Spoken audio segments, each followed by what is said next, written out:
در این ویدیو میخوایم که 4 عملیه جمع است، منفی و ضرب تقسیم را در روی اکسل که بدون فرمول است به شما آموزش بدیم.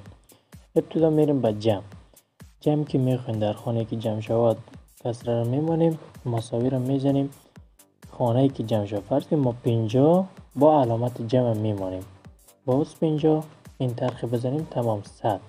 دومیم به منفیش کسره را میمانیم، مساوی 100 منفی 50 این طرح بزنیم تمام. ضرب مساوی را میندازیم 10 شفت 8 که از علامت ضرب است دوستان، 10 را بزنین باز این طرح بزنین 10 ضرب 10 تقسیم. دوستان تقسیم هم حالت قبلی است، 100 تقسیم علامت تقسیم این بار میندازیم علامت تقسیم 5 این طرح. بسیار اگر روش ساده، هر حالتی که باشه فرض کنیم ما فقط 2 خانه را گرفتیم، هر چی که باشه فقط شما علامت جمع میمانین باید جمع شده میره.